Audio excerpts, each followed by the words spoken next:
Welcome back. Today we have Joe H. Henry again. This guy. This time it's the promised feature. I did go back to our last conversation. We were just chatting about that briefly. And I did say on that one that I'd have to have you back in the spring. So we're a little premature. A little bit. But I wanted to do a full feature episode instead of shoehorning you into one of my festival coverage things. So we talked about that too. I had a lot of rapid fire mini episodes that were coming out with some festivals. I also just had a bunch of holiday episodes and then a little bit of a break. So for anybody that's dedicated East Coast DNA fans out there, this is probably the first new content you've seen in a while. And for anyone that's just new in general to East Coast DNA, you probably already know who Joe is. We have him all over the front page right now with some live performances. And as I kind of reference here, a couple previous shorter format interviews. Yes, sir. So for people that are new to Joe H. Henry, what's the quick 5-sentence bio version of who Joe H. Henry is? Because I really want to get into 2024 stuff because I know you have a lot going on. Yep. But I do appreciate some people out there might be wondering who Joe is in the first place. Oh, man. Well, there's definitely a bio on my website, joehhenry.com, that has the long form of everything because there is quite a long story, and then a lot of stuff is going to be coming out in some of my solo shows. We're working in a little bit more of a stage show. We've got some theaters lined up to do that. But other than that, really, the gist of it would be that it hasn't even been 2 years. I think last year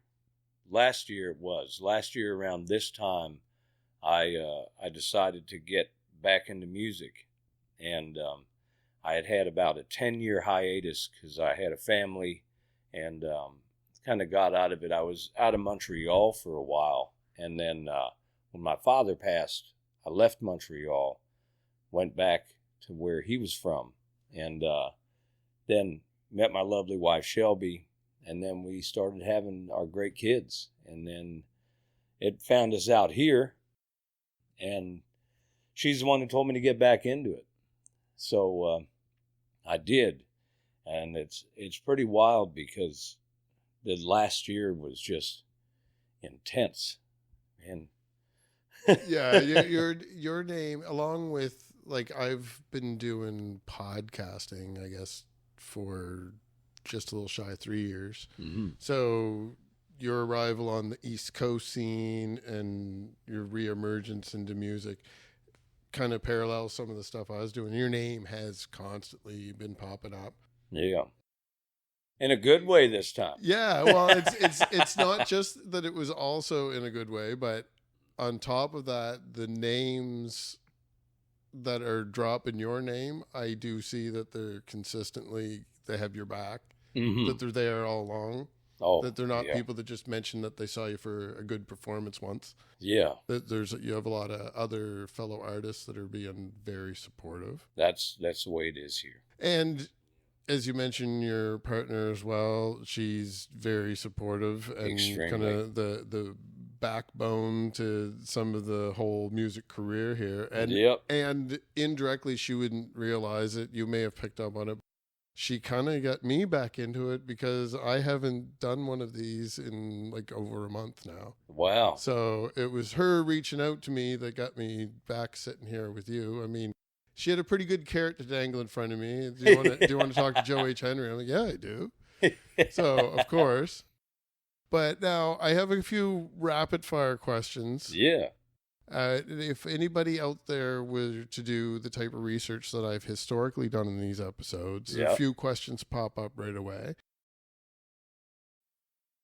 Previously, you have been in the running as a nominee for some Indigenous Artist Awards as well. Yes. So what's the background there? Just because that's immediately a question for me. For sure. Like, I was already familiar with you, but I'm Yep. curious for the fans out there. That's always the tricky part about it. Growing up Métis, it's been historically, even in the name Métis, you're too light or you're too dark, depending on who it is. I was too light for my native friends and too dark for my white friends growing up, and that's always the toughest thing. So I was a little bit hesitant about it because I don't want to, I guess, make anybody feel as though they aren't heard, or Sure. that I'm trying to get heard because of it. But I did come to realize that Métis as a term came from moitié in French, which means half. Mm-hmm. And it got changed into that in the Michif language, I guess we'll call it. And it just became kind of widely acceptable to call somebody half. Mm-hmm. And I just always had this feeling in my head and this thought that what I grew up with was so much more than half, because it's a completely different, what's the word I'm looking for? It's a completely different tradition. Yeah. All in its own. It's its own culture, the art, the music, the writings, the teachings. It's a mix of a lot of different things, but that's because everybody is a mix of a lot of different things. Sure. So, I did. I grew up in traditions of the Red River Valley because my father's side of the family are Métis from Turtle Mountain Reservation in North Dakota near Dunseith. That's where my grandparents were born. Mm-hmm. And then they started having kids after getting married, and then they walked from Dunseith, North Dakota, all the way to a place that's called Boggy Creek, Manitoba, with oxen and Red River carts. Mm-hmm. And that's where they set up their homestead in what everybody called the Prosper Valley, which was my grandfather's name, Prosper, who I named my son after. Oh, there you go. Yeah. Beautiful place. There's a lot of memories there and a lot of tradition. I grew up with a lot of fiddle music because we would go back there for summers. Mm-hmm. Go see my cookum, who's my grandmother, and Michif is cookum. Which was funny when I was younger because I didn't know, because it always had been historically in the area almost not frowned upon, but it was difficult in town for my family being Métis in school. So I grew up calling my grandma Cookum, Grandma Cookum, because I thought her name was Cookum. Yeah. But her name was Clara. So it was something that stuck with me while I was growing up. And then when the decision came to identify as a Métis person, I didn't take it lightly, and I don't want to do it any wrong, but I do have to be proud of who I am. Absolutely. Like myself, I have historically avoided the topics altogether for anything that I didn't know about, Mm-hmm. or realized that I was ignorant on the topic of. Mm-hmm. But I realized over time too that even though I may not have like millions of people out there watching this stuff, that if I don't know something and I'm sitting with somebody that knows about it, Yep.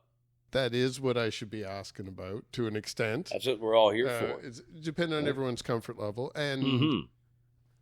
there are some of those things that even though I grew up here in Nova Scotia in a region that has a little bit of everything, Yep. I did grow up through some eras that were not 2024. So Yeah. I maybe Yeah. have some miseducation that Yeah. is involved in my brain there as well. So We all do, yeah, because we're all products of what we grow up around, and exactly. And that's the unfortunate thing is the world is almost designed for a very long time to kind of divide and classify certain people. Regardless of what they are, everybody has their plights, their troubles, you know. But we only know about what we're told from those around us, and unfortunately, a lot of people haven't seen the world. Absolutely, you know, I've kind of made a little bit of a pledge to myself that this year, where I have these opportunities to have some of the conversations, that maybe I'll dig into stuff that, not necessarily hard questions, but maybe stuff that makes me a little bit more uncomfortable, so that I can push my own boundaries of maybe educate myself a little bit while I'm out there. Yeah. Well, so for that, basically, Metis is a form of, I believe my family is Cree and French with some Scottish in there. Mm-hmm. And then my mom's side of the family is pretty well just Scottish.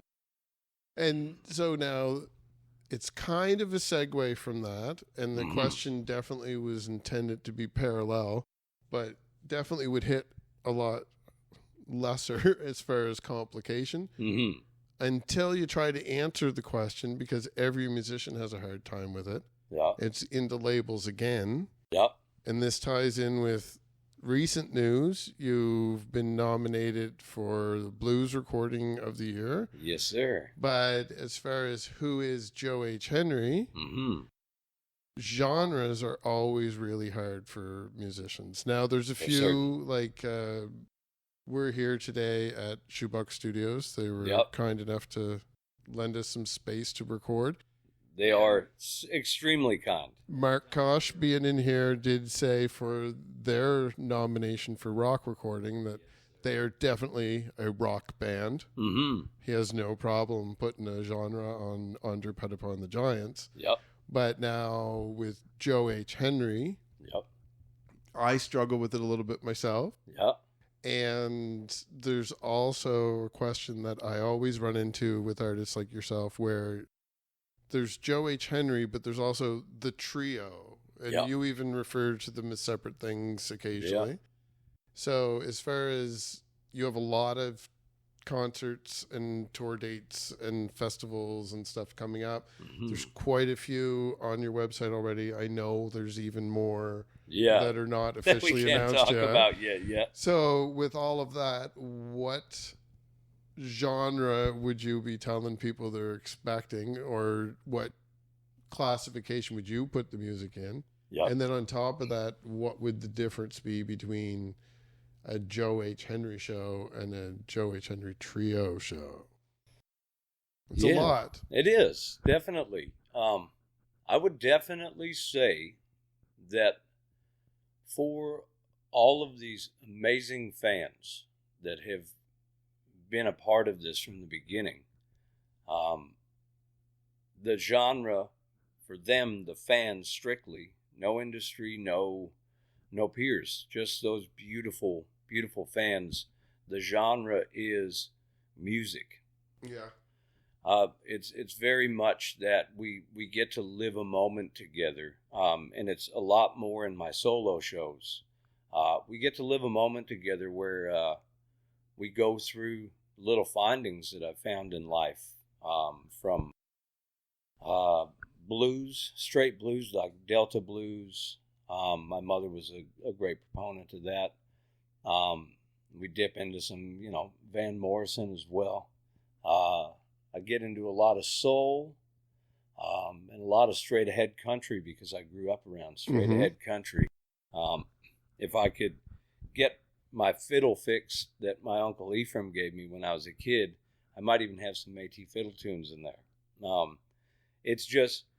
It's truly music for the moment that we can all leave whichever venue we're in with some memories. And we get to convey it through music, through words, and accompanying it with different compositions. I write quite differently for myself than I do for the trio, for certain. Just because I can't play the drums and the bass like Tom and Dan by myself on a stage. But I include some of the trio music in there that I've written. that I've written with good friends as well. But the trio, I would say, is definitely leaning. It's very bluesy. But I would say as a genre, to give a rough idea of what it is it's pretty it's rootsy, gritty soul. Mm-hmm. Yeah. And I would have maybe thrown in, and it wouldn't classify all of them, but just from seeing a few different sets over the past year, a little bit of rockabilly, but I would caution you're not getting Elvis. No. It's a different flair than that. Yeah. Which also, and the way you're describing it too, I'm sure some people would figure it out. I noticed that in watching a full set, that it kind of, you can tell that you've been to some of the songwriter circles in coming up doing music too. Yeah. Because in between songs, you are kind of telling a little backstory behind what the song is about, or where it came from, or why you're going to play that song tonight. Yeah. And that type of, and a lot of artists do that, but it's not something that everyone does. No. And I did find that in watching your performances, it does seem more so like, okay, I'm sitting down for a show that's a full, and maybe some of it's that I've been sitting in theater seating for a lot of them too. Yeah. But yeah, that kind of story that weaves in and out of what the full set is for the night. Mm-hmm. So I also know too, from listening to those, that you do let people know what your preferences are and your leanings towards the music that influenced you. So those are really good for the fans to get a feel for who you are as a person, besides just getting a feel for the variety of music you're doing. Well, and I feel that's my job. I'm lucky enough that I was born with something that wanted to live through me, but I understand wholeheartedly that it needs to live through me for other people. So I find that anytime I step in front of a microphone, my job is to not just go out there and professionally perform everything to a T, which there is nothing wrong with that. There's people that do a fantastic job of it, and I love how they set their set lists up to bleed into each other the next song. I love that. I love that feel, but I really kind of feel it's my job in the moment to bring us all really into the moment, that we're all right there. And I really love to talk about the process, because I was a kid in that audience once, wondering, is it ever going to be possible for me? There's no way. But I think if an artist does that and puts themselves out there and really puts themselves into their sets and their song choices and that it gives the courage to other up-and-coming songwriters or performers to understand that it's just a person up. Yeah. And now, speaking of people, you've referenced them already, but you have, for the trio, you have Tom and Dan with you on stage. Yeah, Tom Bona and Dan Baird, yes. So I kind of want to leave Dan to the side, because I want to talk about a little bit more with some Pictou County connections, because there's a few other threads I want to pick at that are definitely Pictou County related. Yep. Where did Tom come from in the fold? It was the most amazing thing, actually. I started going. I got invited to a jam session that happens at Monty's in Dartmouth, and I met Dan there. And Dan's going to come back into it because he was the first one I met. Sure. But we got to jam together on stage, and I really loved his feel. He's got just he's such a well-rounded player that I was just like, man, as soon as I realized I was going to be getting into this world, I needed Dan as a bass player, because he's fantastic. And he started running the jam. Okay. Because previously it was Jesse Patrick. Yep. running it there, and future guest. So yeah, I've been talking to him. His hand's healed up now. So awesome. Yeah, I just saw him a little while ago. Oh, I saw him at Music Nova Scotia. Yeah, Nova Scotia Music Week, and he said his hand was doing better. So that's really good. I'm happy to hear that. Yeah, and then so Dan took over from him. Dan took over from him, and then I said to Dan, I'd really like to get this trio thing going. We need a drummer. And he said, I've got the perfect guy. This guy showed up at the jam, and we've been playing together, and they really clicked. So everybody knows in the music industry that if you have a bass player and a drummer that aren't going to kill each other, one, and that actually click and connect, you everything else is just gravy. Yeah. So we got together. Funniest thing, first time I met Tom, we booked a gig. I met him the morning of the gig. Oh, yeah? In the place we were staying at, and we were running over some tunes, and he pulled out his djembe. And hearing him play the djembe, I knew he was a great drummer. Yeah. I knew it, because nobody just picks up a djembe and plays it like they're playing the drums. Mm-hmm. And then we did a show. We were automatically just like brothers, just like Dan and Tom and I are just automatically. It was amazing. Yeah, to see the three of you after a performance, it does appear from the outside like you guys have been playing together for years and years and years. Yeah. But it's not possible with your timeline. No. So like it messed with my head knowing what I know. I'm like, but how do they already know each other? But you didn't. No. Yeah, it's wild. It's we played that show, and then we got to talking, and we played some more together, and we were wondering what is it? Why is it just this easy? And then we find out we both have the same birthday. Oh wow. Yeah. So it goes even deeper. There's a little thing actually. We played Stanfest together. We were staying at a little cabin that Troy so lovingly put us up in. Troy Greencorn, the artistic director for Stanfest. He such a fantastic guy, and I could do a whole episode about him too. And you know what? Yeah. Troy and I do not know each other, but he's referenced so much in the background of episodes and stuff that I should just have him on sometime. Oh, for certain. He's a great proponent of what artists are doing, and without Troy Greencorn, where the hell would we be? Oh yeah, he's responsible for a lot of performances. Definitely, people maybe don't even realize. And we were sitting at this cabin out on the deck, talking, and I had mentioned to Tom while we were driving one day that when my father passed, he was working on a farm, and the farmer said, when I met him at my father's celebration of life, he said, "You don't know who I am, but I need to tell you this. Your father worked for me for the last bit of his life.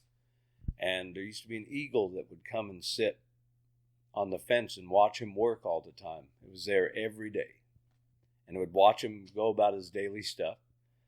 And he said, I woke up this morning coming to the celebration of life, and the eagle wasn't there.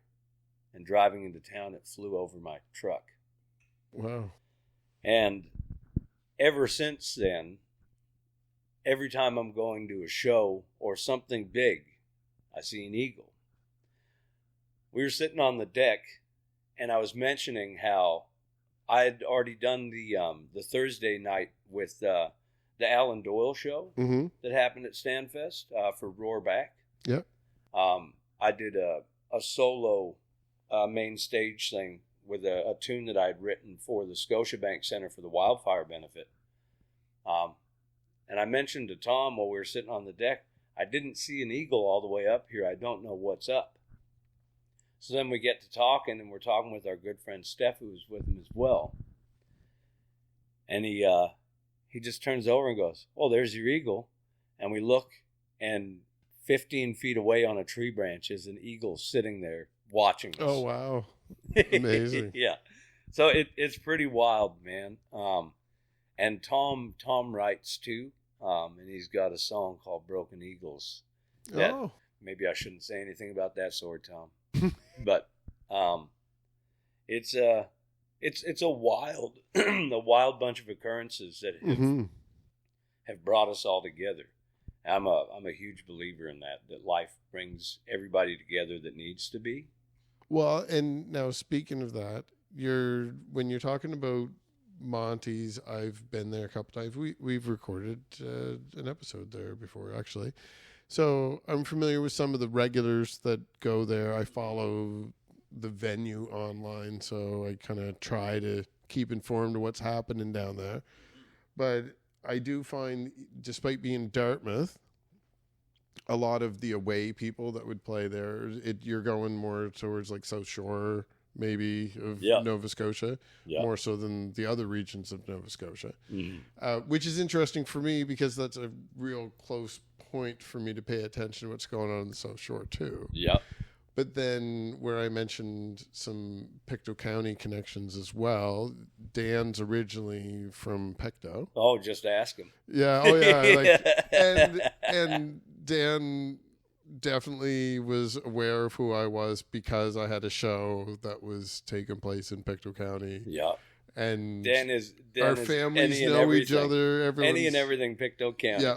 It's amazing. The more I dug in, I'm like, oh, okay. So like our moms know each other. He knows my brothers. I'm like, of course. Yeah. It's exactly one of those. If you know anything about Pictou County, you run into Dan, he knows too. Yeah.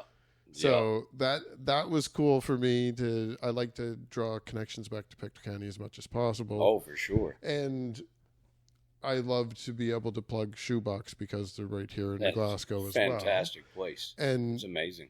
Pat, actually, that does the booking here, has a connection to Tom as well. Yep. They're related. Cousins. So, like, everybody ties in somehow. Yep. But you're here in Pictou County this week, not because I'm here, and you're not actually performing at Shoebox. That's not why you're here today. I'm actually... It worked out here, and I'm so happy that it did. Because Shelby was saying that, dude, who do you want to see there? I said, I haven't seen Darcy in a bit. Mm-hmm. It'd be awesome to see Mark, and Mark, just so kindly being who Mark is, invited me to stay with him because he saw that I was coming out here. He reached out before any of this and was like, "I see you're going to be in the area. If you need a place to stay, it's always open." He's a great brother, man. He's something else, and. So that's how that worked out, and then it worked out that this is our venue for this, and yeah, there's so much going on in Pictou County this week. And so now I know that by the time people watch this, regardless of when it's out, we've probably already passed the performance that you have coming up on Thursday. Yeah. So that performance, though, who's on that bill with you? Oh. Is it Steve and Judd? Yes, lovely Steve McIntyre and young Juddediah Gunning. So you've got fantastic. You've got some real strong Nova Scotia connections there too. Yes. Without getting too far away from Pictou County, because I want to tie it back to even more. It's right here in Pictou County. But you've got the Gunning family, who anyone from this area knows. Yep. And then Steve as well brings you right back up into Cape Breton. Just across the causeway. You've got Nova Scotia cornered, and it's January. Yeah. So congratulations on that. And I already know, like, for follow-ups, it's not stopping there. No, it's wild. So people are probably already have seen you perform with Judd and Steve by the time they're watching this. But what else do you have going on here in the county? I know a little bit on my own, both from Shelby and from some other people that be working with you. Yep. But so I don't speak out of turn. Mm-hmm. I know that you... Shoebox recorded with you back at Music Week. Yep. And that's that was the ECMAs. Yeah, well, there's a video coming out soon. Oh, on YouTube. I was going to say, but we hadn't released it yet. And then there's another thing that you have coming up as well. So, yeah, I'll let you talk for a few minutes about what you're doing with some of my Pictou County friends. Oh, yeah. So we're going to be on Thursday at the DeCoste Center. Well, DeCoste on the road while they're still getting the center all ready to go. I believe we're going to be at the Legion in Pictou.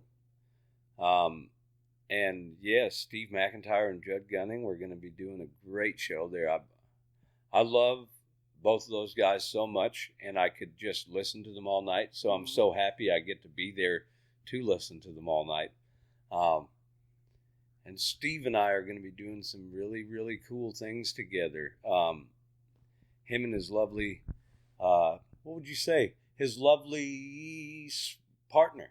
We'll use the word partner. I find it so... I don't know. We're talking about Robin. Mm-hmm. And Rob. I feel like she deserves like almost a higher credit at this point. Yeah. And I think he would agree with us. Yeah. Oh, for certain. We'll let him come up with a name, and I'll have him on a follow-up episode. Yeah. I've been meaning to have him back on as well. So yeah. And then he can say something. You're on the spot. You need a turn for Robin. Yeah. And then I'm going to make sure Robin watches it. So yeah. There you go.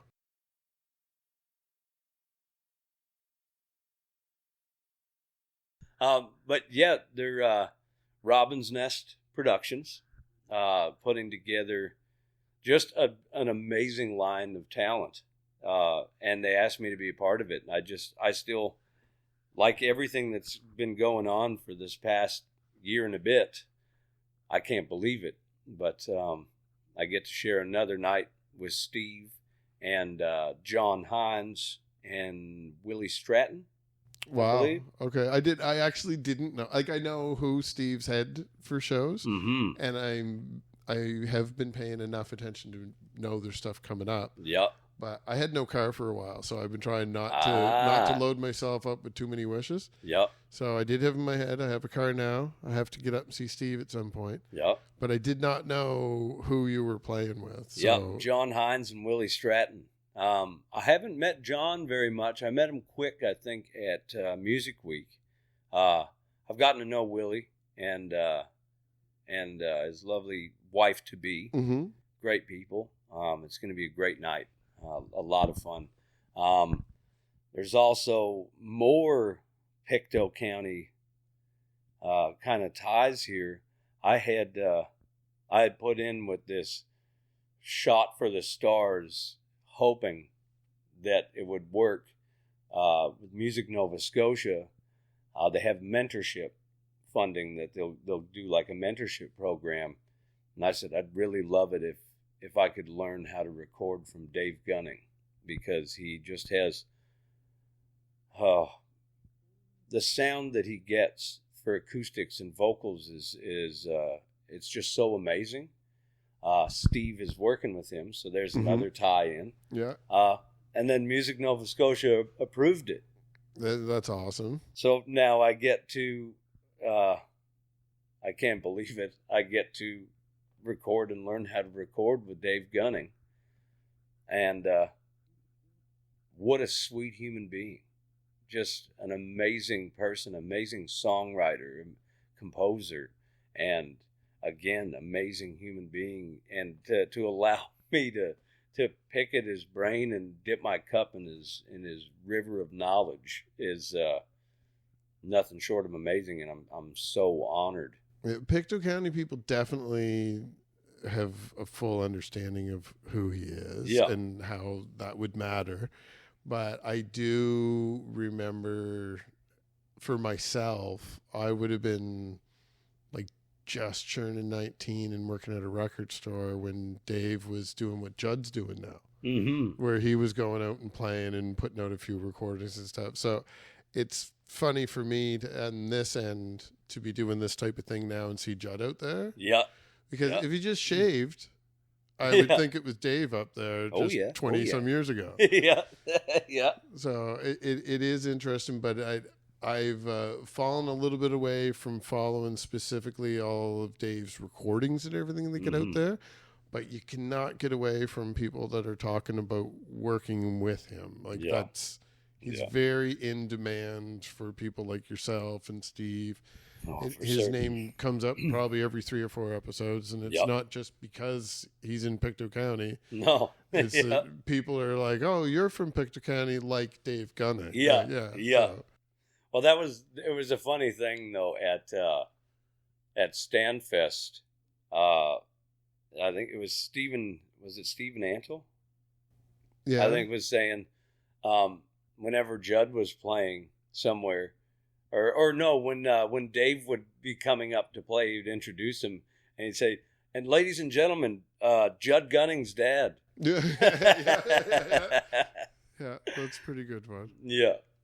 And it's nice to see that they're both able to coexist out there too. Oh, for certain. Well, they're both great in their own right. Like Dave is everything that we know Dave is, and Judd is that, and Judd is JP, and Judd is Judd. So he's this trifecta that is just he's a real pleasure to be around, a real pleasure to listen to, and man, that on that guitar, it is wild, like absolutely wild. Yeah. So if you have not seen a Judd Gunning show, you got to get out there as soon as you can, because he's going to be on the road. And then it'll be too late. It may not be everyone's cup of tea, but he can let out a mean yodel too. Oh yeah, definitely. It really is amazing. Like, if he starts, just let him. It's worth it. He knows that's the thing. Yodeling is like the banjo is like a moped. Everybody likes it. Everybody does, but not everybody wants to admit it. Yeah, exactly. And so now, sticking with the Pictou thing too, I know the crew, so I know a little bit from them. And Shelby had mentioned also that you will be working on a video with Yvette and the lens flare photography people. Yes. So we did have Maddie on briefly with Ashley George when he did Shipyard Tough there a couple months ago. Mm-hmm.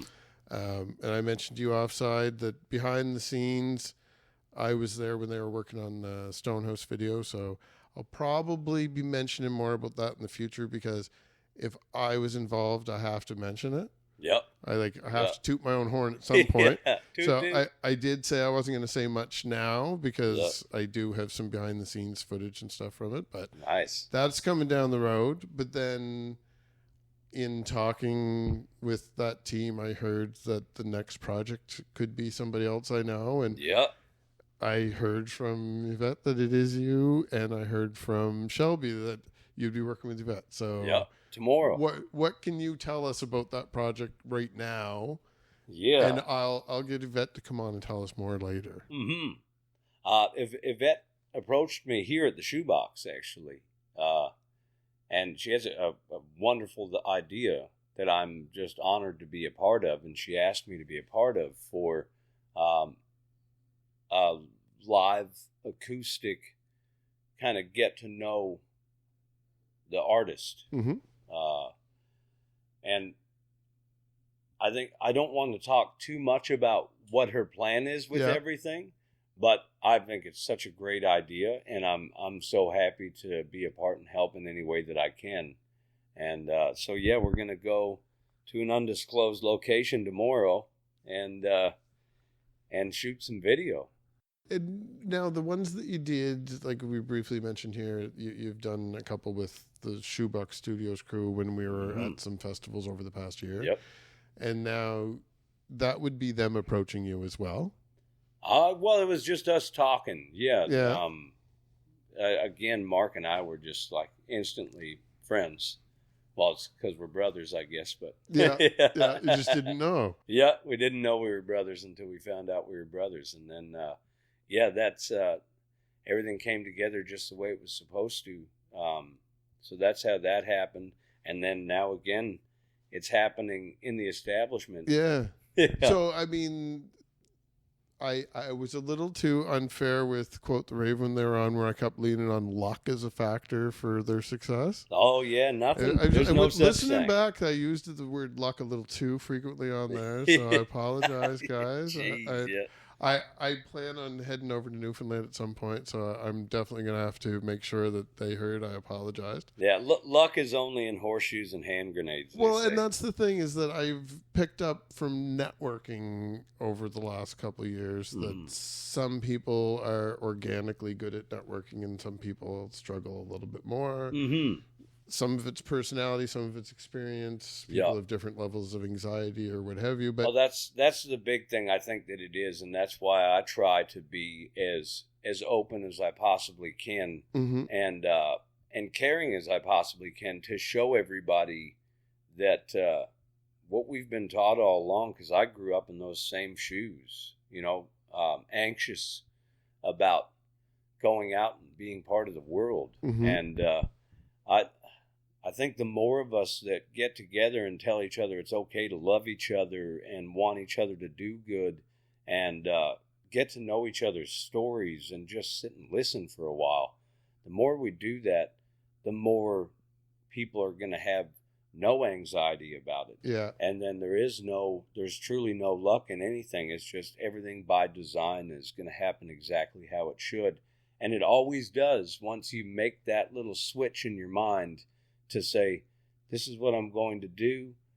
I have people that support me in it, and I'm going to meet people that might not, but I got to be me.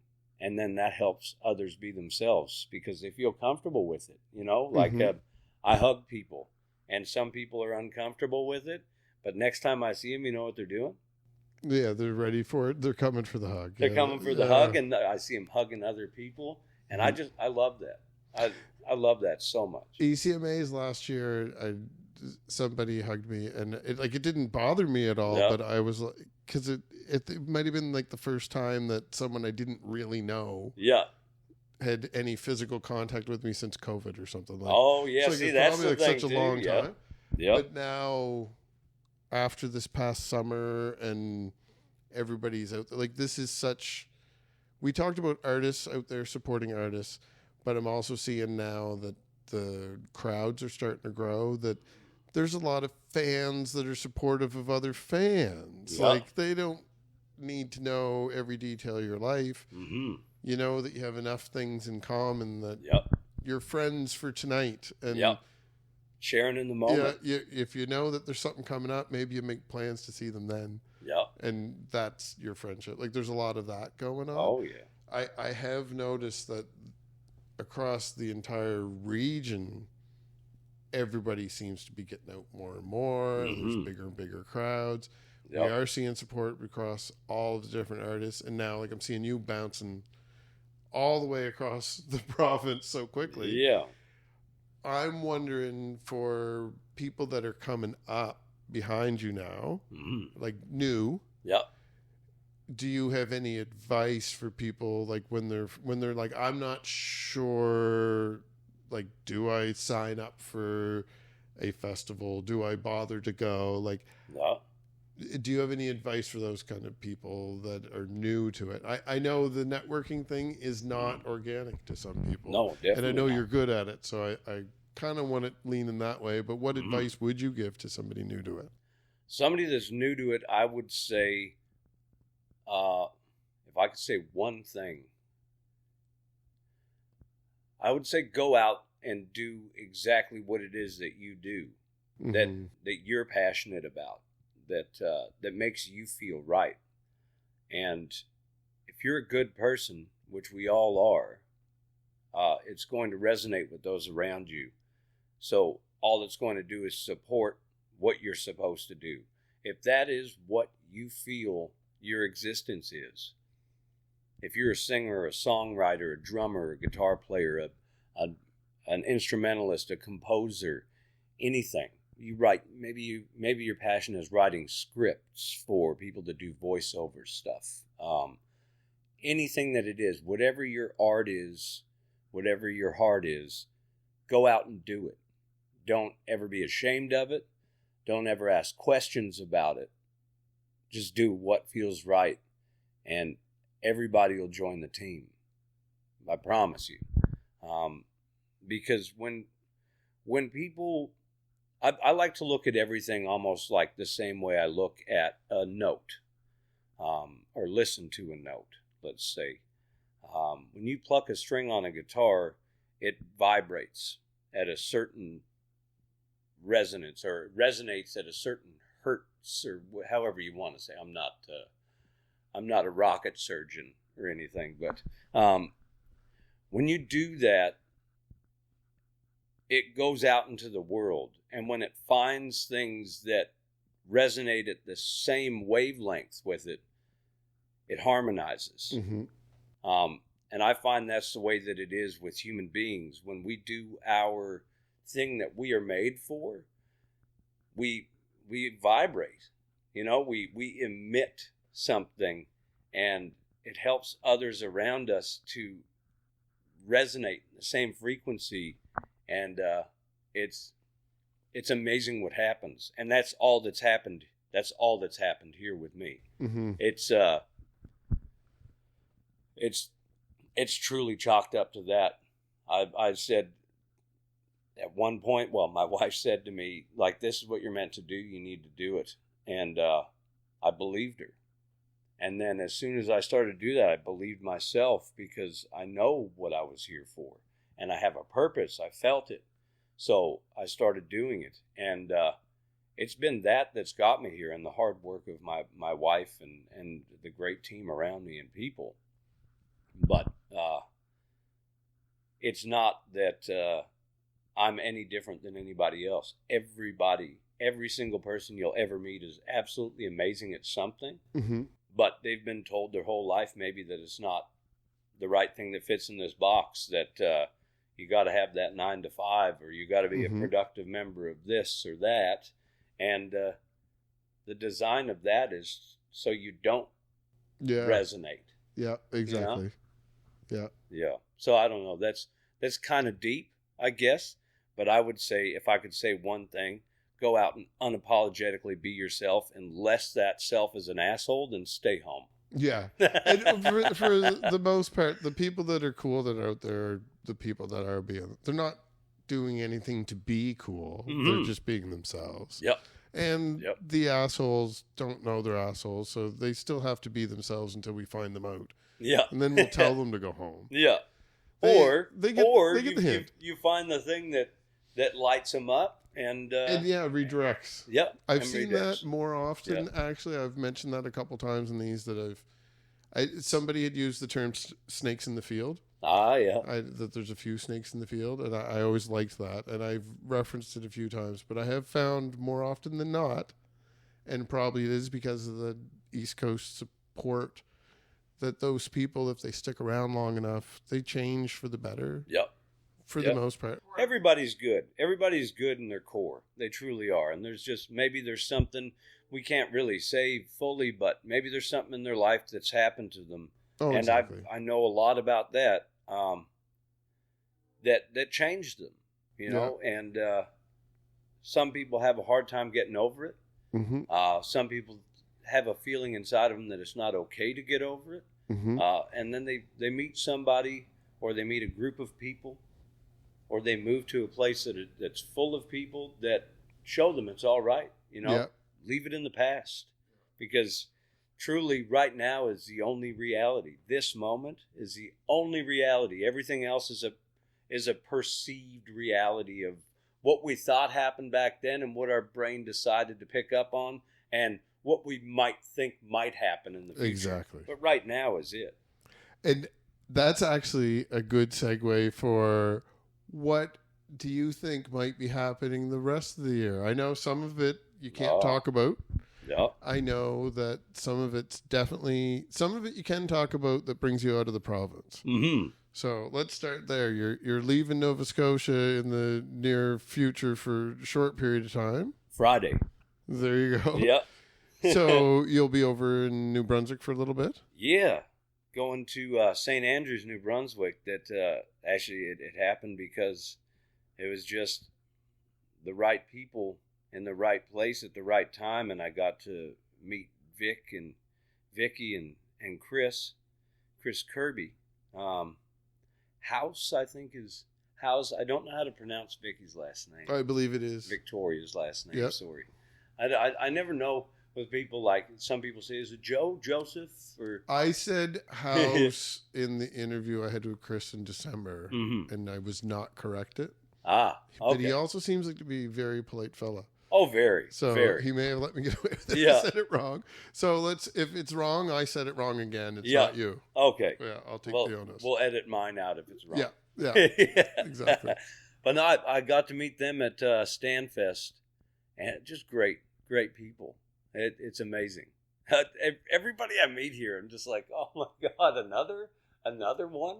How is this possible? You know, we had great conversation. We were talking then about maybe doing something together. How are we going to do something together? And then it's culminated into this wonderful experience that we're going to do in St. Andrews. We're going to get together. Chris and Victoria, Vic, I don't know. I'm sorry, I can't figure out what name to use just yet. Yeah. But they're getting together. Steve McDougall, Catherine McClellan, Isabella Sampson, and myself, and we're going to do a songwriters camp. And there's a couple of kids coming too, which is so exciting because it gets to, pass all of this on and get excitement going. So we're going to do that, and then it's going to be a part of the winter warmers that is going on there in the town of St. Andrews. They've got a wonderful thing going on. There's a lot of people there, and I don't want to mention anybody because I would have to mention everybody. Yeah. But we get to be a part of that with Chris Kirby, Isabella Sampson, and myself. We're going to do a songwriter circle there. And then also Catherine McClellan, Steve McDougall, and Chris Kirby are going to do a songwriting masterclass for people to attend as well during that. They're having such great things. I saw there somebody is going to be giving a permaculture talk. And I said to my wife, Shelby, I said, it's a good thing that I'm going to be busy because I will hyperfixate on this again.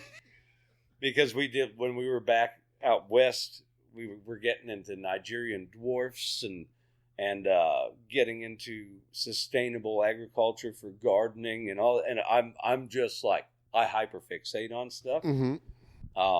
So I said, it's a good thing I'm busy. Otherwise, we've got like 20-something chickens now, and but we haven't, knowing that this is just a busy job. We haven't jumped back into it until we can, and then we'll get back on the sustainability train. But for now, we get to happily support local farmers around us that are doing things right. Awesome. I was actually going to bring a dozen eggs here for Mark, and I forgot them this morning. But he's going to end up seeing this and come at you for them. So no, I'm going to bring them next time. But yeah, that's New Brunswick. That's going to be an amazing thing. I get to be there for about 6 days, I believe it is. And then right back in Nova Scotia again. I know you're right back in Nova Scotia. Announced. Yeah, we're going to be at the Paul O'Regan Hall that's built onto the new library in Halifax with the trio. We got some amazing people coming out to that as well. Cool. And it's going to be a fun show. It's going to be something that is different than what people are used to seeing the trio, because it's going to be a mix of both me and the trio, how we kind of coexist as different entities almost. It's going to be really fun. I can't wait. And then right after, I'm going to spend time with the very gracious Judd. Now I'm doing it. Dave Gunning. Yeah. Right after, I'm home for 4 days and then out to do that. And the Blues Recording of the Year nominations, like those awards, the ECMAs, they're in Charlottetown. Are they in March as well? Yeah, I believe March? It is. It's soon. It's this spring anyway. Yeah, I can hold on a second while we're on camera here. Yeah. I believe it is. Oh, it must be May. I think it is May. Yeah, because we got Junos coming up, and we have May 1st. Yeah, and starts. Music PEI has their own awards in March as well. So there is a little festival season coming up. Oh, for certain. there's on the festival front too, and traveling. There is so much I want to talk about, Oh, but well, that's what I'm thinking is that like this is the early episode for 2024, but like you already, I purposely took time off, but I knew that in the industry, a lot of people were either recording right now or taking time off themselves. Yeah. There's less touring happening right now. Yeah. There's still some, but less. So I figured this was a good time. But as soon as I started looking to see what you were up to, I'm like, well, like now I feel like I was asleep for too long. I couldn't take like a whole month off because no, it's tough. It's you've got a full stacked calendar going right through, and I know a little bit about your summer. There's a lot of festivals coming up. I know a lot about a lot of festivals coming up, even outside the stuff that you're doing. So it's going to be a really busy year for everybody. Oh, for certain. But do you have plans for?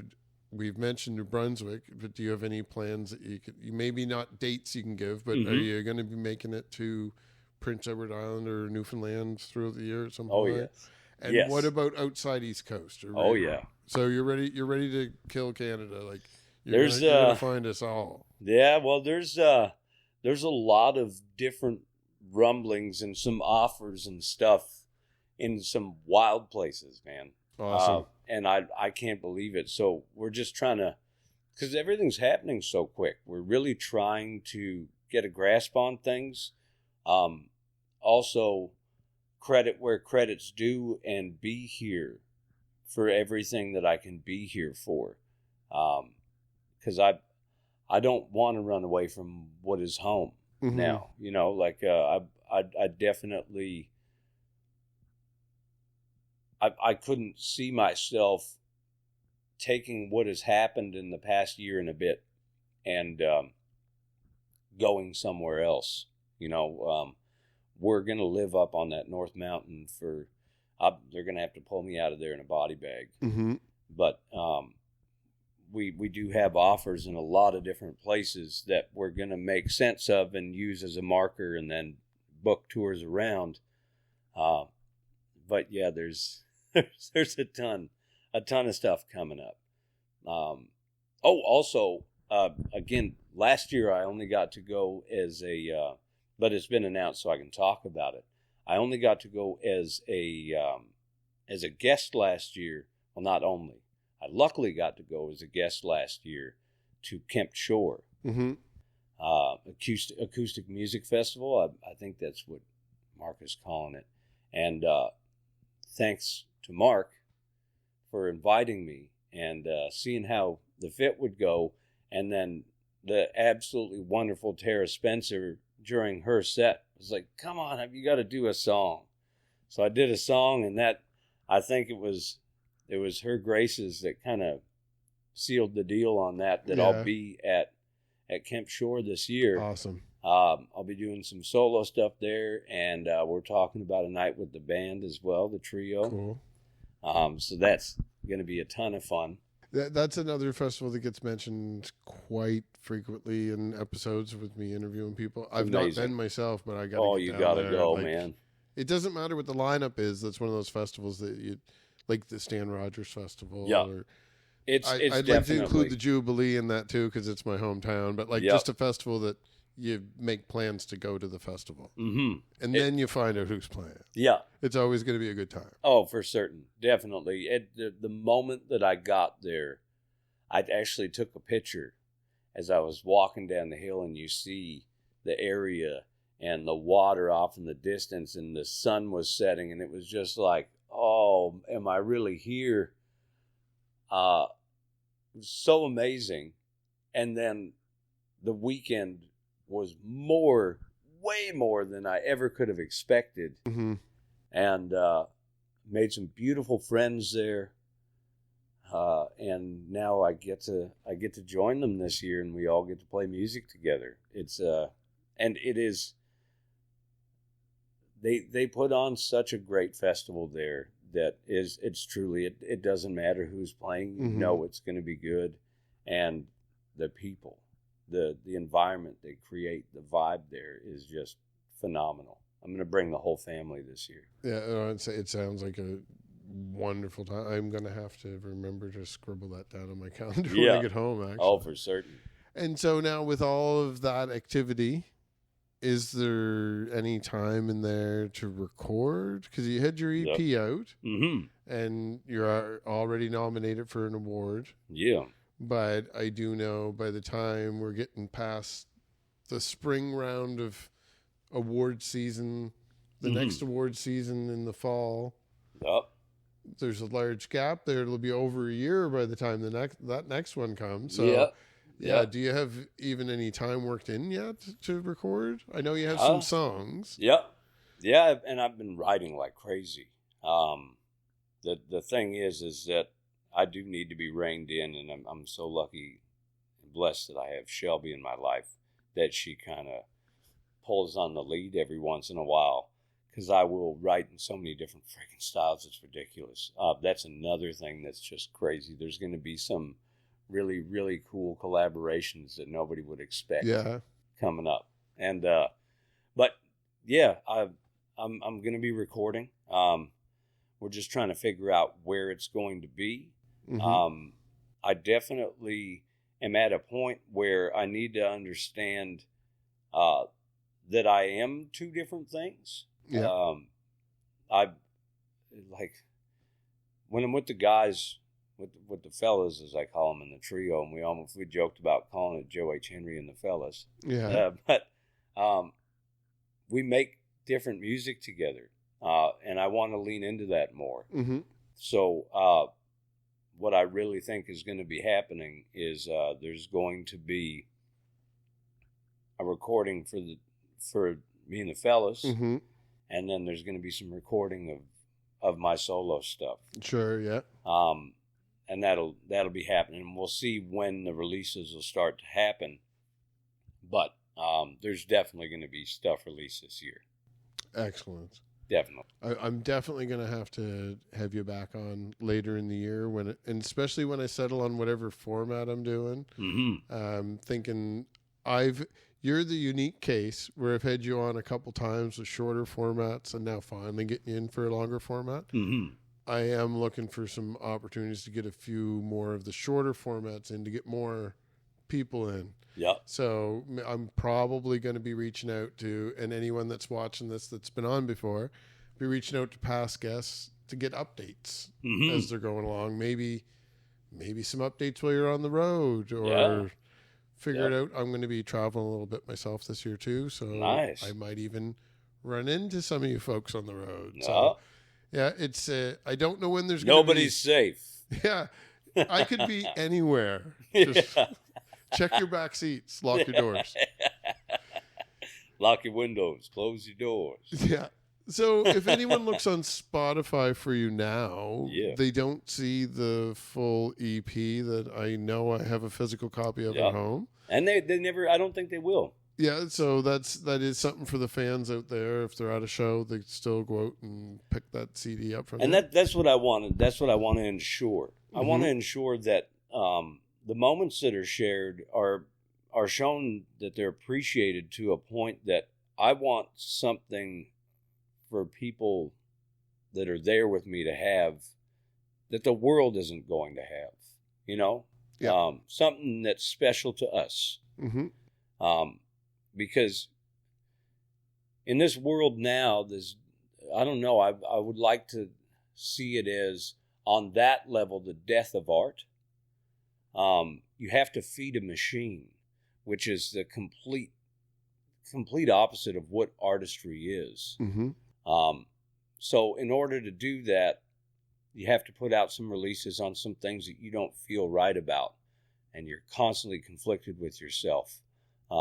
I'm not going to talk about any platforms in particular, but platforms in general are going to get a basic kind of view of what's going on, and then the people that share in the moment are going to get what they're going to get, because they deserve it. And I'm always, and you can quote this no matter how many years ahead we look at this video, I am always going to keep something back for the fans, because they're the people that matter.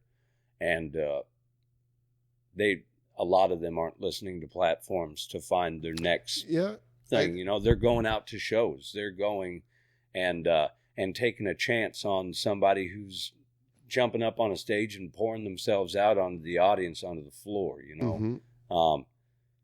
So I think that they should be praised and they should be given more than the whatever you want to call it. I'm sure most of the musicians I know, like yourself included, have similar problem to what I have with that. As far as being a fan, the Spotify list comes out and shows who my top artists are, and that's great. And I do listen to those people. Yeah. But now I had a friend the other day ask me what I've been listening to lately, and I'm like, oh, and then I immediately thought, what is in my Spotify history? I'm oh, wait, does that matter? Because I listen to Spotify in the car currently. Yep. That's a new thing for me. Yep. So how relevant is that if it doesn't include any of my car time? And then if it's only my car time, how relevant is it? Yep. And so Spotify is only a little segment of my listening. Yep. 85% of my music listening is live music because I'm at performances. Yep. Yep. So I don't always necessarily go listen to a recorded version when I get home because I've been belting my ears with music for 3 or 4 hours. Yep.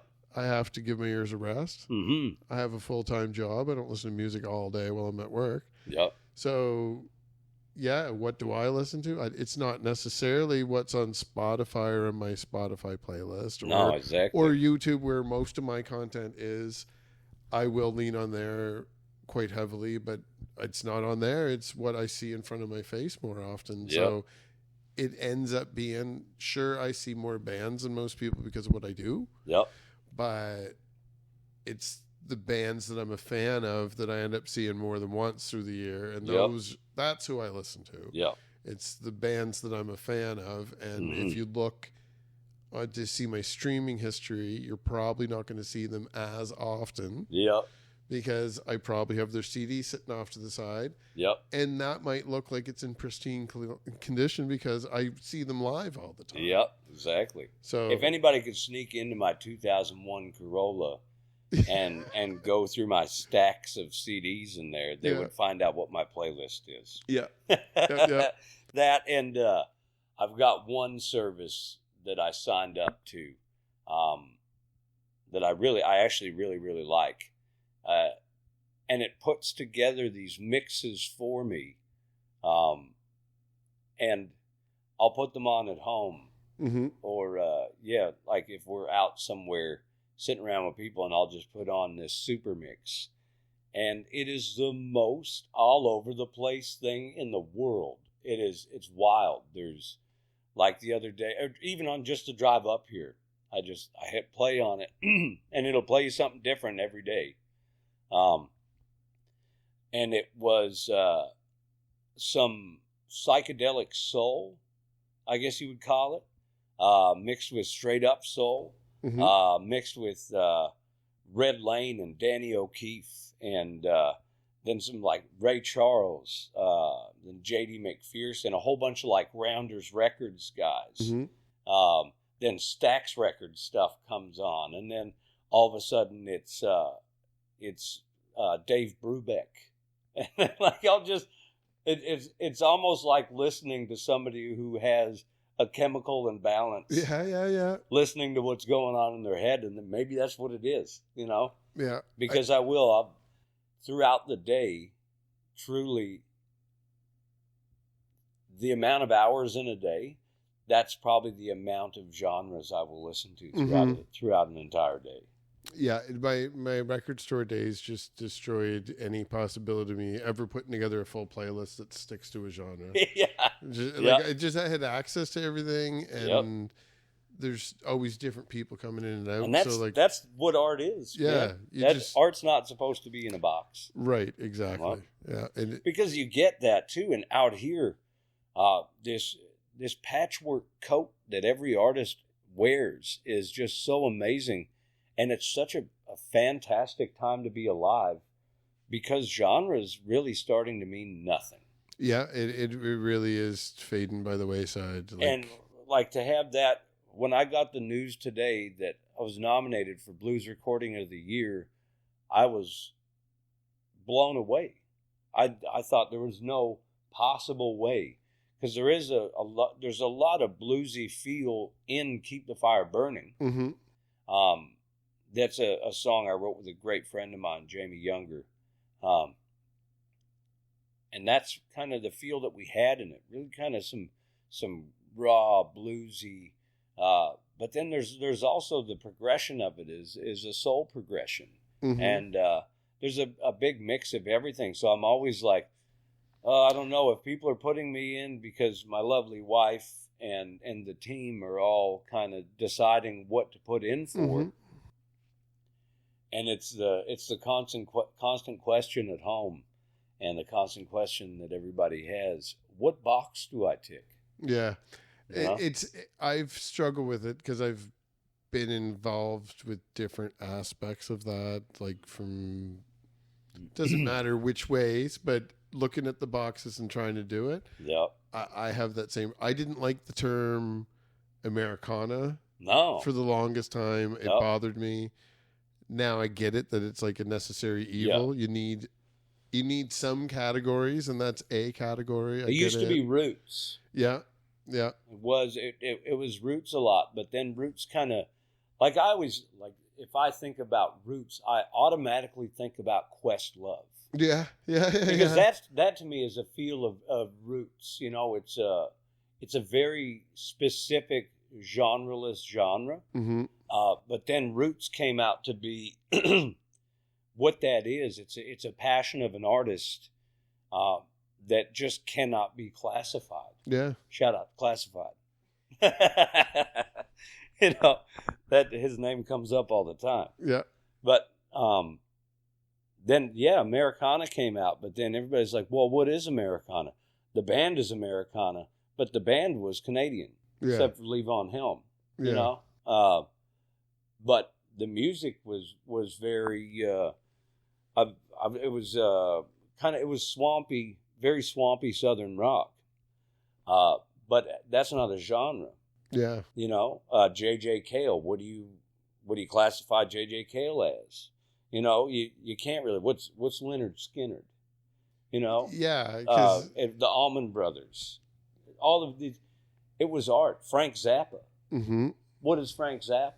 You know, and what were the Beatles? They ever settled on 1% of those. Exactly, but like, what were the Beatles? You know, every album was a different feel. Yeah, and that's because that's the way it's supposed to be. You know, and that was a beautiful thing that was happening in the 50s, 60s, and 70s. Sure, there were these strict genres that's what this was, but without people blurring the lines of genres, we wouldn't have any music today, because everything would still be what it was in its homeland. Mm-hmm.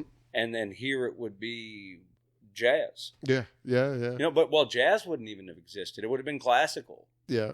You know, like it's pretty wild. It's what we get so wildly off topic on all of that. But definitely there's no Americana and ECMA categories,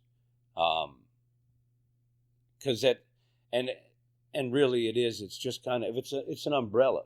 Mm-hmm. It's a wide spanning umbrella that everybody can truly fit under, and I don't know, it's going to be so hard in the future for the industry to start figuring out how to categorize people, because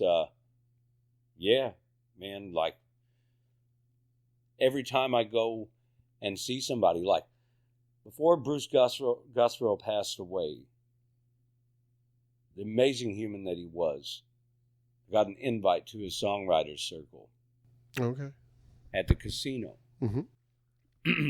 And in that was Matt Minglewood, David Miles, Rhea May, and Bruce. Unfortunately, I had never heard David Miles or Rhea May before. Okay. I'd been lucky enough to meet Matt when I was out in Sydney for for Music Week when it was in Sydney. We went out to Glace Bay and saw him at the Savoy. Brooks took me, and I got to meet him, and what a human being, man. Matt is such a sweet human being. And I was so happy that he was on the bill that I got invited to go and see in the songwriters format, because I hadn't seen it before. Before I had kind of experienced more of like an Austin City Limits thing. Sure, yeah. Back from the old days, or like what you get at the Bluebird Cafe or something like that. You'll get, but they never called it a songwriter circle, you know? And then I went and sat through it and became such a big fan of the songwriting of David Miles and Rhea May. I was already a fan of Matt and Bruce, because they're great songwriters. But I was so happy that that format was there, because it was just them and their guitars. Yeah. And not a single genre. You could not say that was this. Yeah, yeah. You know? So once we strip it all down and we take production out of things, what's the genre? Yeah, I do run into that too. And I get away from using genres a lot by saying singer-songwriter, blah, blah, blah, from blah, blah, blah. Yep. The singer-songwriter, that's a genre. I could just stop using that now. I use it so often, it's almost lost meaning, but that's what it is. Yep. Is that the one common thread with a lot of the people that I've interviewed is that it doesn't matter if you're doing synth pop or if indie rock or hardcore outlaw country. Almost all of those artists, if there's somebody from the band that does the writing, it's an acoustic guitar or a keyboard, and them singing and just primal playing a couple notes and singing some words. And then, oh, this is going to be a song, and then boom, it's a song. Every single one, and you're right. Though none of those have a genre. When it's the notes and the words, that's not enough for it to be a genre. It's just it's a song. And so we could say singer-songwriter and ignore genre altogether at that level. And then it gets produced into what it's going to be. And then even then, sometimes it's so difficult. And that I know so well about that, because I'll wake up with an idea in my head, and sometimes it's a hip hop song. You know, sometimes I'll write rhymes for hip hop, or I'll write something that I could see being more in like a vocal jazz kind of world. Or that day I'll write something that's more like, have you heard of Krangbin? I don't know if that was one I know, actually. Oh, they're fantastic, man. And I'll get a melody, and it'll come out to be something like that, like kind of like I don't know how you explain it. Really, it's super vibey, instrumental. Like more getting into soundscapes and stuff. Almost, like, yeah. But I do that with the music in general. That's what happened with this EP. I went in to Sonic Temple, and Lil and I just kind of picked things apart and said, you know, it would sound really cool here, because I'll always write like that in my head. I don't have a set need for what. That's what I love about Tom and Dan. I do not have a set thing that I want them to play, because I want them to play like they play.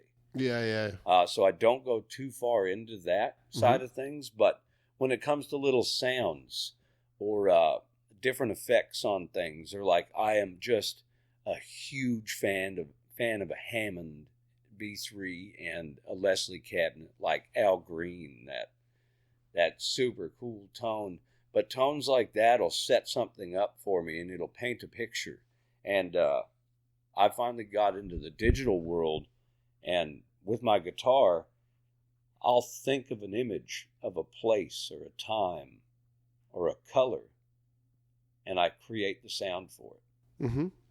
So that's I get that soundscape thing, and that's where it's always, I guess, tough as an artist, is somebody that's kind of, I don't know, I always joked about it. That's like plagued with the curse.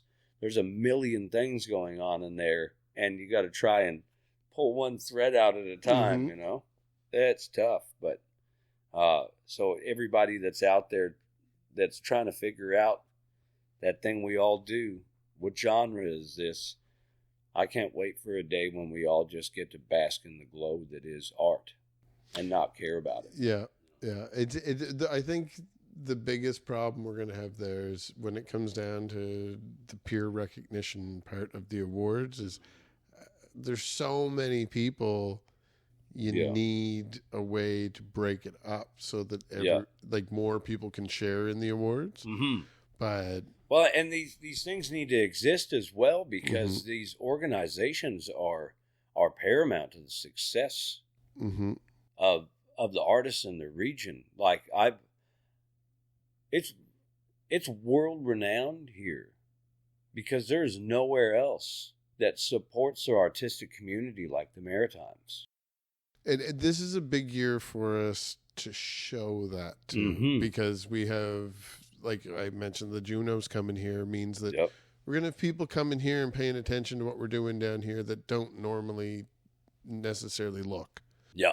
And they're going to see the people that are the movers and shakers down here, but they're going to look to see what's happening in general. They're going to see that there's a supportive fan base down here, and they're going to notice that the artists down here are supporting each other and not cutthroat for the most part. Yeah. So we are right now positioned for a big national stage for people to see what's happening here on the East Coast. And I hope I can be on it, not just streaking with my name across my chest. I think the whole term East Coast, despite the fact that I lean into it with these shows as well, it's been reinvented so many times that we maybe need to redefine it when people are looking. But that falls right back into that. We don't need to make it a genre. No. East Coast music we support each other down here. Yep. And we have a lot of real passionate people down here that we all want to see do really well. And we're all proud of people when they do well. So we need to somehow package that up for everyone this year. So we can say that's what East Coast music is rather than saying it's fiddle music or Halifax indie rock or whatever you're picking from any of the various regions. Yeah. Well, exactly. And every region has well, even in one city, you could go in one city and you could walk through it and go to every venue where something's going on and there's nothing defining to say that is the sound. Yeah. And even within that, there's more intermingling of artists coming together with each other and creating. There's something going on here, man, and it's you can hear it, but you can't say what it is. Yeah, no, I think this might be an important year. I'm not quite sure what it is, but I kind of have a feeling that this year something big might happen. Yep. Now, kind of on that, and this isn't going to end up relating to you really directly, but I want from your opinion as a music fan. Yep. There's a lot of news out there already for things that are happening and coming up, and there's a lot of rumors out there as well, which I'm sure, much like myself, some of the rumors you've heard, are probably true, and some of them you have no idea. I got a pill for it. Yeah. Perfect. So, this coming year, for stuff that that's coming up, is there anybody that you want to see as a fan? They don't have to be East Coast. Maybe you have to travel to see them, or maybe you heard they're coming here. Yep. But is there any other artists out there that you're looking forward to seeing in 2024? Oh, I'm looking forward to seeing everybody that I've got to meet here. I love going and seeing everybody do what it is that they do, and I luckily get to have a front row seat. Yeah, and sometimes get to sit right beside them on a stage. Yeah, it is so broad that I would literally say everybody. Yeah. Yeah. And I believe it with the stuff that's going on. I think, like I said, Steve has those showcases with Robin up there as well. And you've got the stuff coming up here in Pictou. It's only January. Yeah. like these are like the amount of stuff that we're talking about just sitting here today is usually what you'd be talking about mid-July or something about what happened all year and what's coming up. But we're talking about a very small time frame, and there's still a lot to come after that. That's the thing. Really, everybody I know that's playing music is busy. Yeah. And it's the infrastructure that can support that. I got to see it last year. I did not have a free weekend. Yeah, I believe it. For the entire year. Yeah. Like, truly, I would have a Sunday here and there. Mm-hmm. And even that got to be odd. And then it just turned into like Wednesdays and Thursdays, Friday, Saturday. And everybody I talk to is in that same boat, and it's such a great thing. The recognition is happening for the artists here. A really good friend of mine, Patrick Murphy, sweet human being, fantastic drummer, was saying that it's so wild that all the people he grew up watching, he's now playing with or doing the same things that he was a fan sitting there and seeing. Yeah. And it's wild. Like, it's everybody now. Everybody that needs recognition is getting it here. So that's another word to those kids that are wanting to come up, or not even kids, man. It is never too late, ever. The people that want to come up, now is the time. Right now is. Yeah. You can start thinking about it yesterday. Patrick's one of those names that I'm aware of because I see him out there hustling. Like, he's playing with a lot of different people, but he's in high demand. He's always out there just giving it. Yep. So that stuff is like, I might just be an independent media guy myself to notice it, but if I'm noticing it, other people are noticing it. Oh, for certain. And there's people. It's impossible to not notice Patrick. Yeah. It's impossible. Exactly. Yeah. He's Patrick, you're welcome to come on as well. I'm sure you'd have many good stories and could probably tell me a few things I don't know. Don't tell any of my secrets. Exactly. Exactly. So for anyone that was new to Joe H. Henry watching this today, I recommend that they go to your website and sign up for your newsletter. Yep. Because that definitely has a lot of information, all jam-packed, but and all the event dates are on there, and it's going to be very more handy. in the store. And so is joehhenry.com? joehhenry.com. And then they can sign up for the newsletter there. Yes. Now you're also on the regular social media channels. Yep. But I do just go back to the newsletter rather than skimming through posts. Well, exactly. When it comes to your stuff, because I know it's all there. What ballet recital I'm sitting in front of my beautiful daughter, because that's what I have to post about, because I can't, I'm not going to create something every day and put it out there. So I think I've just got to, because you have to.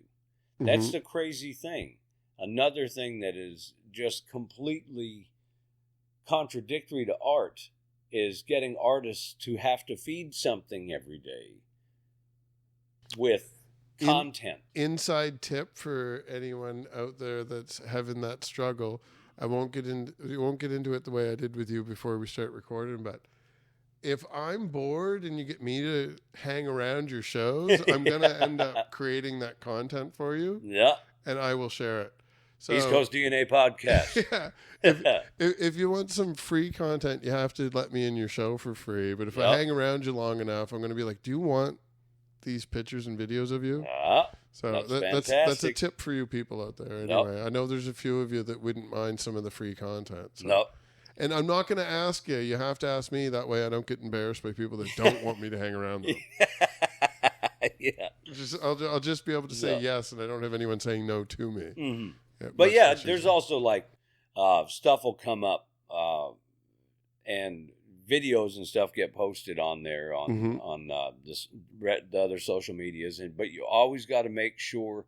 And if all else fails and you forget something, just Google Joe H. Henry. Yeah. No period after the H. I know it feels wrong to do it, but there's no period after the H because I guess it's a label, it's a brand. So it's not so much a name, it is my name. Yeah. But it does I've mentioned this on a couple episodes, and I forget that some people don't know stuff that is common sense around music industry people, but it does matter a lot 100%. when it comes down to getting paid. Yep. On the way that you spell your name, yep. on if you have a dot or don't or space or don't or capital or lowercase, and yep. it really matters. And the easiest I can explain it, just pretend you're doing a search on the computer and the computer needs that syntax to be perfect. Yeah. Now pretend that the search results are how you're getting paid. Yeah. That's how much yep. it matters. Yeah. It matters that much because yep. you can frame your head around a Google search going wrong. Oh, now exactly. pretend your pay is attached to it. So yep. that's how much it matters. Oh, for certain. It's weird, but it does. So yep. Joe H. Henry, no dot. No dot. And then .com. And then .com. The dot comes after the Joe H. Google Henry. will fill that in for you too, though. Yeah. Exactly. It'll find the .com. You could probably even put in that tall, funny-looking guy with the big ears from Nova Scotia, and it'd probably come up. It might. Yeah. It might come up with it might go into Bing and do the AI. Yeah. Bring up an image of you or something. Yeah, maybe. Yeah, the big ears and the funny looks, for sure. I'm pretty sure that AI would figure it out if you put that in. And your website, I mentioned just before we start recording too, that if they go under events, there's even more listed there than you're aware of. Yes. So if you see that and then you see Joe in the street, you might want to remind him about some of the shows that he has coming up. Yeah. But also keep an eye on the events listings because there will be a lot more being fleshed out on that site over the next couple of months as well. For certain. I hope to see you all out there. And if anyone out there watching this is not already subscribed, it does matter because I will make more episodes if there's more people watching them. I've been making less lately, despite having a spike in subscriptions. But now that I'm back, I am definitely going to base how much content on the audience size that's out there. So if you like what you're seeing, hit subscribe. There'll be Leave more comments to come. for him. Leave and comments. Share it. Tell me how much you loved hearing from Joe, and he'll come back on. Yeah. It's that simple. Exactly. 100%. If you, the viewer, the listener, the star, just say what you want, he's got no choice but to do it. Yeah, I've said it now. We have it all in recording. Joe's heard me say it, so you have a witness. So for 2024, if you ask for it, I guess I'm on the hook now. So there we go. So thanks everybody that stuck along, and thank you, Joe, for making the time. We'll have to do it again soon. Definitely. All right. Awesome.